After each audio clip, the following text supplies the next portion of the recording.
토지의 개발은 건축법상 도로 만들기부터 시작합니다. 건축법상 도로란 개인의 토지와 국가 또는 지자체 소유의 공로에 일반인들이 진출을 위한 통로를 만드는 것으로 지목과는 관계없이 토지주의 4m 이상의 너비로 사용 승인을 받아 사람과 자동차 통행이 가능하게 만들면 건축법상 도로로 인정이 됩니다. 그러나 사용 승인 없이도 건축 허가를 받을 수 있는 경우도 있습니다. 첫 번째, 조례로 정해진 경우, 두 번째, 건축법에 의하여 고시된 경우, 세 번째, 현황 도로를 이용하여 건축허가가 된 경우, 네 번째, 마을 안길인 경우, 다섯 번째, 출입에 지장이 없는 경우, 여섯 번째, 국유지 또는 지자체, 국어, 하천 등으로 4m 이상의 너비로 포장이 된 경우에는 사용 승낙 없이도 건축법상 도로로 인정받아서 건축 허가가 가능합니다. 마을 안길이나 출입에 지장이 없는 경우는 따로 법으로 정해진 조건이 없이 담당자의 주관에 의해 결정되므로 실전 사례를 통하여 설명할 수밖에 없습니다. 특수 경매를 입문을 위한 토지개발 특강을 11월 8일 토요일 오후 1시부터 6시까지 5시간 동안 핵심만을 집중적으로 강의를 합니다. 수강료는 5만원이며 교재를 지참하고 오시는 분은 3만원입니다. 강의 내용은 토지 개발을 위한 규제부터 국유지 불화 또는 점유 허가까지 실전 사례를 예를 들어서 초보자도 알기 쉽게 강의하고 어떤 토지든지 누구든지 다 분할도 할 수 있고 국유지 분할도 받을 수 있고 점유 허가도 받을 수 있는 원칙을 설명드리게 됩니다. 교재와 좌석 준비를 위하여 문자 예약을 반드시 부탁드립니다. 감사합니다. 자, 7번째 물건을 보시겠습니다. 교재 48쪽입니다. 이거는 조금 여러분이 설명을 잘 들으셔야 되고, 건축을 전공하고 건물을 많이 지었던 사람이기 때문에 저는 이걸 아는 거예요. 이거는 이 건물을 많이 지었던 사람이 아니면은 절대 알 수 없는 내용이기 때문에 오늘 차분히 설명을 드리니까 잘 들으시기 바랍니다. 의정부 지방법원의 2025 71659 임의 경매입니다. 18억짜리가 6억 2,300까지 하락을 했습니다. 양주시 옥정지구는 지금 신도시 개발하는 데죠. 거기에 새로 건물을 진 거에 대지가 약 8평에 근린주택 4층짜리를 지은 겁니다. 대항력이 있는 임차인은 없고 임차 보증금이 1억 2,500이 있고 차임으로 현재 165만 원을 받고 있습니다. 여기서 가장 문제가 되는 게 뭐냐면 건축물 관리장에 위반 건축물로 기재가 되어 있습니다. 그렇기 때문에 우리가 낙찰을 받으면 위반 건축물로 기재되어 있는 것을 없애야 되는 겁니다. 근데 이 위반 건축물로 기재된 게 없애기가 그렇게 쉽지는 않고 제 설명을 잘 들으셔야 됩니다. 제 설명을 잘 듣고 제대로 정리만 하게끔 되면 이거는 마진이 한 3, 4억 이상 될 수 있는 그런 물건입니다. 그러니까 옛날에 있던 동네도 아니고 지금 옥정지구 새로 개발이 되는 곳에 한참 뻗어나가고 있는 그런 곳이 있는 겁니다. 감정평가사가 18억이 얼마까지 나오면 6억 2,300만 원까지 해놓고 이렇게 근린주택으로 여기 맨 밑에가 1층이고 2, 3, 4층 4층까지 만들어진 겁니다. 여기 보면 이렇게 건물이 있고 토지를 개발해서 지금 보면 4차선 도로변 옆에 있는 거죠. 여기 보면 옥정지구 새로 개발이 되어 있는 곳이죠. 개발이 이렇게 되고 있고 건물을 새로 이렇게 지은 겁니다. 그 옆에 땅은 아직 건물이 안 지어진 땅도 있다는 뜻입니다. 이렇게 건물이고 여기 밑에가 지금 보면 카페를 하고 있고 2, 3, 4층은 주택입니다. 용도 지역이 여기 뭐 보면 일종 일반 주거 지역의 지구 단위 계획 구역이죠. 지구 단위 계획이 뭘 얘기한다 그랬죠? 제가 지구 단위 계획이 뭐라 그랬죠?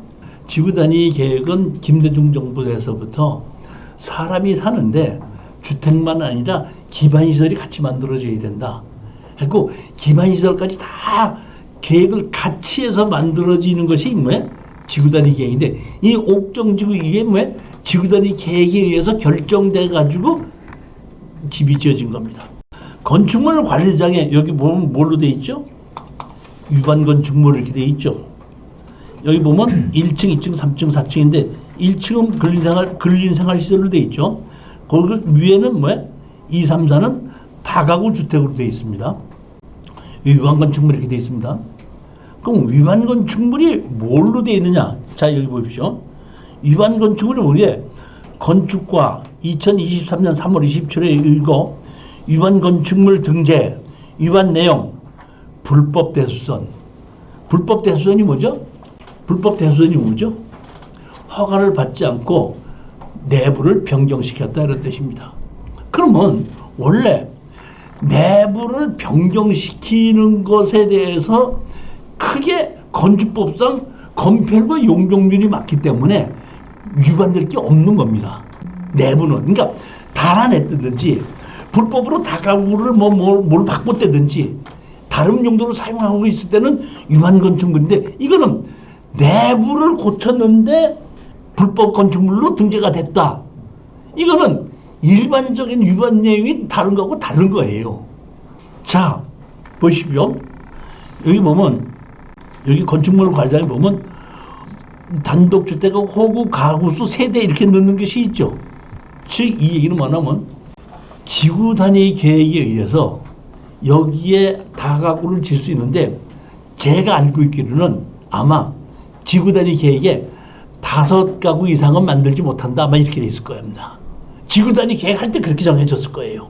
이거는 제가 건물 많이 지어봤기 때문에 알아요. 옛날에 일산에서도 이런 게 많았었어요. 신도시 이렇게 개발할 때 그때도 일산에서도 5가구 이상을 못 만들게끔 됐는데 7가구, 8가구를 만들어 갖고 월세를 주는 집이 많이 만들어졌었어요. 그 당시에.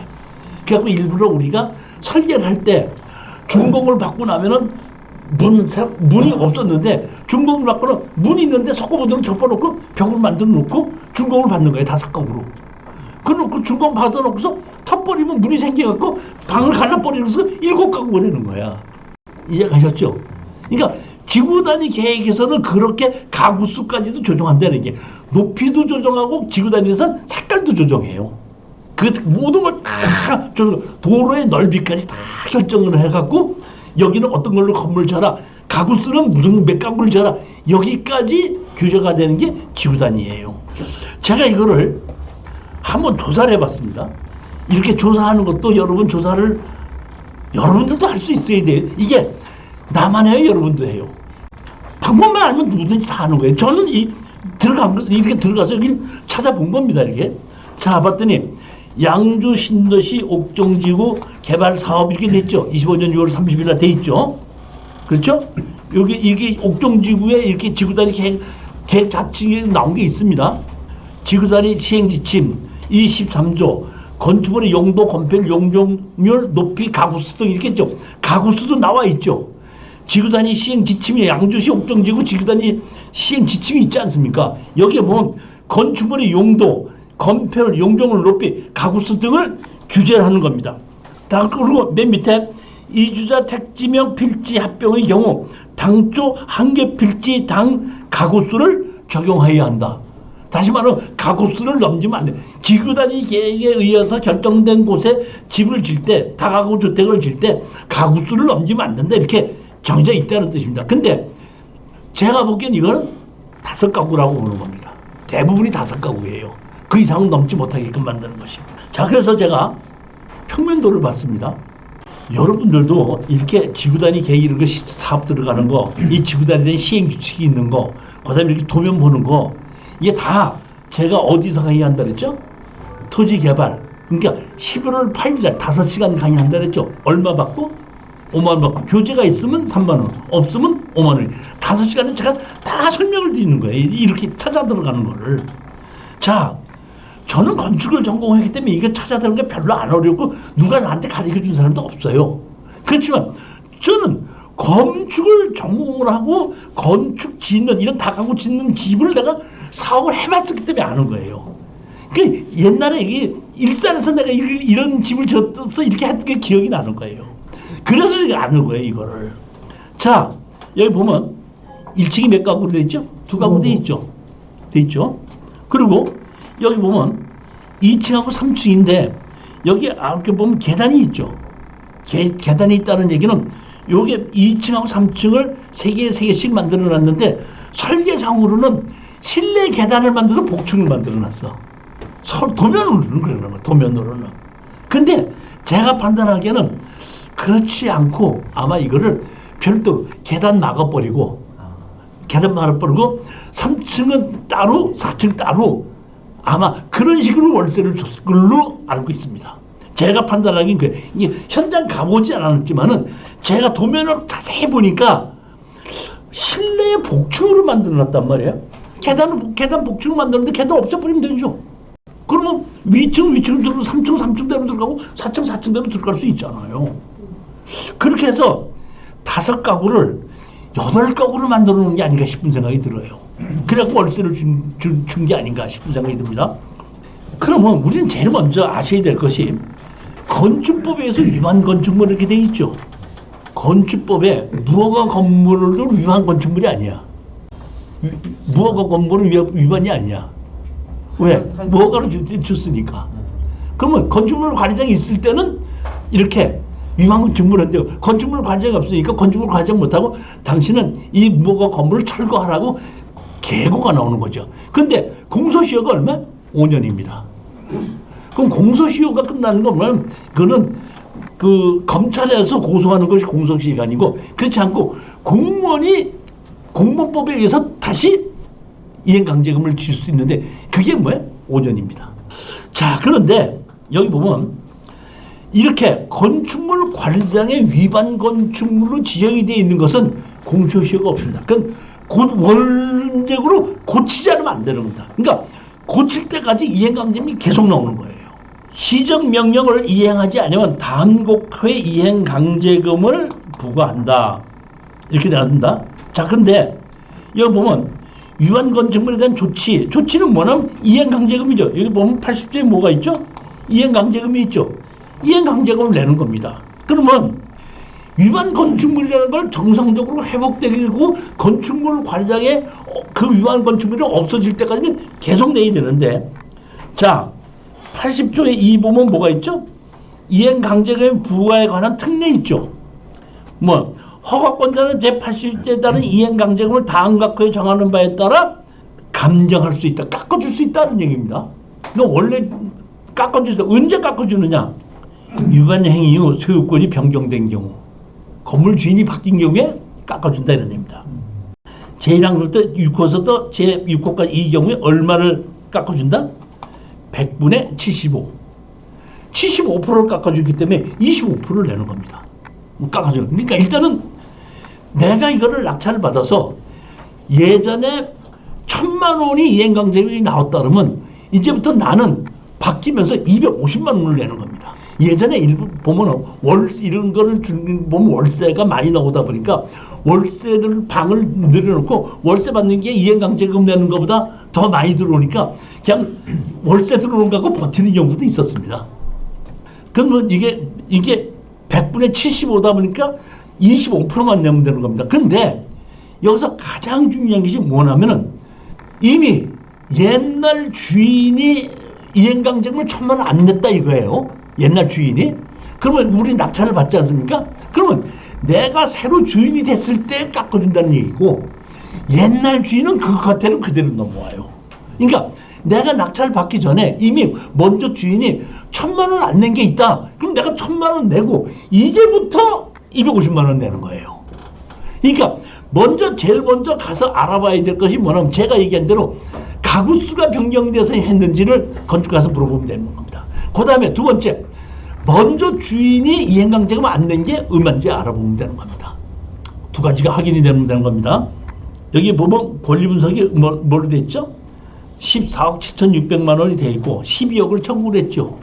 그러니까 이분 대출해 준 사람들도 반밖에 못 받아가는 거예요. 자기 기준권리 이후에 전입을 했고, 여기 보면 가압류 돼 있기 때문에 여기 보면 기준권리가 있고, 여기 보면 임차권 등기도 해놨죠. 여기요. 여기 해놨지 않습니까? 여기 보면 임차권 등기가 등기는 22년 10월 30일이고 이걸 24년 10월 11일이죠. 항상 기준권리를 우리가 찾고 기준권리보다 늦게 등기 분본을 만드는 건 말소라는 겁니다. 그러니까 권리 분석에서 가장 중요한 게 뭐냐면 기준권리부터 찾아보는 거예요. 그러니까 기준권리를 찾을 줄 아는 사람은 등기부등본상의 권리 분석을 할 줄 아는 사람입니다. 우리 지금 먼 데서 오신 우리 여자분이 저한테 물어보는 겁니다. 자기 아들이 세를 들어갔대요. 세를 들어갔는데 경매가 나왔는데 임차권 등기를 했대요. 그럼 임차권 등기 인수의 소멸이에요. 기준권리보다 이후는 내가 말소된다고 얘기했잖아. 그러면 내가 전입을 먼저 했죠. 전입을 먼저 하고 그 다음에 임차권 등기했죠. 말소죠. 나보다 후순이니까. 그러니까 임차권 등기는 원래 자기가 나가면서 다른 사람이 들어오기 전에 먼저 해야 되는 거예요. 근데 나가놓고 다른 데 살다가 내 돈 주셨는데 안 주고 경매로 나오니까 얼른 가서 임차권 등기했다. 그럼 날짜상으로 늦었다 이런 뜻입니다. 항상 우리는 뭘부터 찾아야 된다? 기준권리. 기준권리가 뭐죠? 가장 빠른 압류, 가압류 설정입니다. 근데 여러분들이 여기서 실수하는 게 어디서 생기냐면 제가 압류, 가압류 설정이라고 했죠. 근데 가압류가 제척기간에 의해서 말소가 되는 건데 등기부등본 말소 안 될 수도 있죠. 그럼 그것이 일반적으로 기준권리라고 하는데 제척기간에는 말소에 있는 가압류를 가지고 기준권리라고 생각하면 안 된다는 얘기입니다. 실질적으로 돈을 받을 게 있는 가압류, 압류 이런 제척기간이 넘어가지 않는 것이 기준권리인 겁니다. 그리고 등기부등본상에 압류를 해놨고 가압류해놨다 이렇게 갑시다. 해서 300만 원도 500만 원 하다니까 알아서 갚았어. 갚았으면 자기가 가서 등기부등본을 그걸 없애버려야 되는데 안 없애고 그냥 그래도 둘 수도 있죠. 그러면 우리는 서류상으로 보게끔 되면 그게 기준권리야. 근데 사실 그거보다도 밑에지만은 인수가 될 수 있잖아요. 그 가압류는 등기부등본상에 있고 실질적으로 없어진 가압류가 있을 수 있고 압류도 있을 수 있지 않냐 이런 얘기야. 그걸 기준권리로 삼으면 안 된다 이런 얘기입니다. 그러니까 그런 거를 우리가 정확하게 볼 줄 알아야지 실수를 하지 않는다는 겁니다. 그렇지만 기준권리를 찾는 것은 가장 앞선 압류, 가압류 설정입니다. 근저당 설정을 얘기를 합니다. 설정이라고 했더니 전자권 설정. 전자권 설정이 기준권리 아니야. 아닙니다. 근저당 설정이거든요. 근저당 설정보다 앞선 전자권이 있다면 인수라는 얘기입니다. 가압류가 있고 근저당 설정이 있고 그 다음에 나왔는데 그 가압류보다 근저당 설정이 그러니까 전자권 설정이 늦었다는 말소인데 가서 봤더니 그 가압류는 이미 말소됐더라. 그럼 그 전자권 설정 인수라는 얘기입니다. 그런 걸 우리가 명확하게 의심하고 그런 경우에 구분해 볼 줄 알아야 된다 이런 얘기를 말씀드리는 겁니다. 여기 보시면 점유자가 이렇게 있는데 점유자가 2층에 몇 호라고요? 206호. 아니 아까 1층에 두 세대밖에 없었죠? 근데 206호가 왜 206호야? 그러니까 제가 보기에는 뭔가 이상하다 있는 게 이 한 명 한 명 가서 가봐야 돼. 어떻게 돼 있는지를 가봐야 돼. 원룸으로 만들어 놓은 거야. 그러니까 제가 보기에는 원룸으로 만들어 쪼개놨다 이런 얘기. 그러니까 아까 복층으로 돼 있는데 복층으로 돼 있지 않고 계단을 막아놨을 거라고 저는 보고 별도로 그 206호라고 만들어진 걸 통해서 올라가는 게 아닌가 싶은 생각이 들어요. 문으로는 위층으로 올라가는 게 대부분 그런 게 아니라 그냥 제 경험에 의해서 그렇게 의심을 할 뿐 제가 가보지는 않았는데 여러분들은 한번 가서 제가 얘기한 거를 확인 한번 해보라 이런 얘기입니다. 여기가 2층에도 한 세대, 3층에도 4층에 한 세대인데 이거를 쪼개놨기 때문에 그래서 요게 면적이 418.86이 나온 거예요. 그러니까 아니 그러니까 2층, 3층, 4층의 면적이 다 합친 것이 저기 뭐 대수선 변경이거든요. 그러니까 2층, 3층, 4층을 원래는 건축법에서 건폐율과 용적률을 보는 거고 사용을 보는 거 뭘로 사용하느냐 건폐율 용적률을 보는 거거든. 그러면 건폐율 용적 내부를 변경시키는 거 건폐율과 용적률이 변경이 안 된 거 아니야. 그다음에 용도는 다 가구가 그대로 있잖아. 그렇다면 내가 보면 이걸 위반한 거는 가구수밖에 없다 이런 뜻이에요. 제가 보기엔 그렇다는 얘기입니다. 여기에 기준권리 근저당 설정인데 다 이후거든요. 그러니까 그런 아무런 문제도 없다 이렇게 생각을 했으니까 드니까 여러분들은 제일 먼저 이거를 한번 입찰해 보시려면 현장을 가서 어떤 식으로 돼 있는가 가구수가 어떤 식으로 돼 있는가 보고 그 양주시청에 가서 건축과에 가서 유한 건축물인데 뭘 위반했느냐고 다시 한번 확인해 보고 그 다음에 이행강제금 안 낸 게 얼마냐고 확인해 보고 그 다음에 내가 이걸 낙찰 받으면 바로 고칠 수도 있지만은 한 1, 2개월 있으면서 새드는 사람 내보내면서 고쳐야 될 거 아닙니까? 그 기간을. 그러니까 그 기간 동안은 25%를 감면된 거로 내고 언제까지 이렇게 내보내고 난 다음에 내가 어떻게든 수리를 하겠다. 이렇게 막아서 수리하는 게 5천만 원이다, 7천만 원이다 들어가면 그렇게 들어가서 수리를 했을 때에 어떤 식으로 내가 세를 줘야지 수익을 올릴 수 있겠는가 이런 걸 명확하게 한번 보고 이걸 가장 중요한 것은 뭐냐면 여러분이 아셔야 될 것은 이거를 허가받은 설계사무소 있죠. 그 설계사무소가 어딘가 알아봐서 그 설계사무소하고 같이 의논해보는 게 가장 빠른 겁니다. 건축물 관리장을 보면 설계사무소가 어디라는 게 나옵니다. 그 설계사무소를 찾아서 거기를 전화를 걸어서 한번 물어보고 그러니까 현장도 가보고 그 다음에 담당자도 만나보고 건축설계사무소 가서 보고 하게끔 되면 내가 원상복구 시키는데 시간은 얼마 걸리고 돈이 얼마 정도쯤 들어가겠구나 하는 걸 나오겠죠. 그러고 나면 내가 10몇 억짜리인데 이걸 얼마까지 낙찰받으면 거기 공인중개사한테 이게 실질적으로 매매가 얼마 들어가고 문제가 없으면 얼마큼 월세가 나오는지 다 보게끔 되면 내가 이거를 감정가는 16억이지만 14억에도 팔 수 있다 13억에도 팔 수 있는지 나올 거 아닙니까?